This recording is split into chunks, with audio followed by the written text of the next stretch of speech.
រាប់វីដេអូនេះនិយាយទៅកាន់ពួកធាតុដីជាពិសេសគឺ Terror នឹងឯងអញ្ចឹងបើសួរថាខ្ញុំ Terror អញ្ចឹងខ្ញុំត្រូវមើលខ្វះទេអត់ត្រូវគេបោក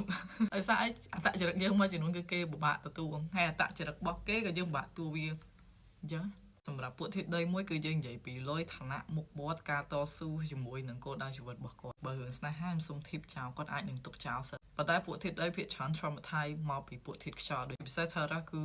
ទូកសាច់របស់ Aquarius ប៉ុន្តែសួរថាគាត់ដែរបោកគេអត់បោកដូចគ្នាគឺគាត់បោកពួកធាតុទឹកសួរថាធាតុទឹកហើយធាតុភ្លើងបើគេបោកពួកធាតុខ្យល់គឺវាអត់ខុសគ្នាទេអញ្ចឹងយើងអត់អាចនិយាយថាអ្នកនេះអ្នកនោះខុសអ្នកនេះអញ្ចឹងអត់គឺវាអាស្រ័យទៅលើយើងនឹងត្រូវជាមួយនឹងគេបានប្រហែលភាគរយអីចឹងដែរអញ្ចឹងការផ្នែកកំណត់អត្តចរិតរបស់មនុស្សវាខុសគ្នាអញ្ចឹងយើងអាចបន្ទោសគេថាគេសាវ៉ាអញ្ចឹងជួនកាលវាអាចគេសាវ៉ាដោយសារតែអត្តចរិតយើងគួរឲ្យធន់ទ្រាំដែរយល់អត់ដូចទឹកហើយជាមួយដីទេនៅវ៉ាអញ្ចឹងបើខ្ញុំប្រាប់ថាដីជាមួយនឹងទឹកខ្យល់ជាមួយភ្លើងគឺត្រូវគ្នាគឺគេលក្ខណៈ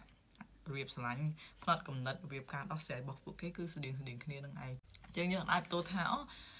កុំទុកចិត្តអាខុរៀសយើងកុំទុកចិត្តលីប្រាយើងកុំស្រឡាញ់សាជីយើងកុំចេះវាអត់អាចចឹងយល់អញ្ចឹងកាលយើងអត់ត្រូវមួយគេយើងទៅថាគេអាក្រក់មិនវាកើតយល់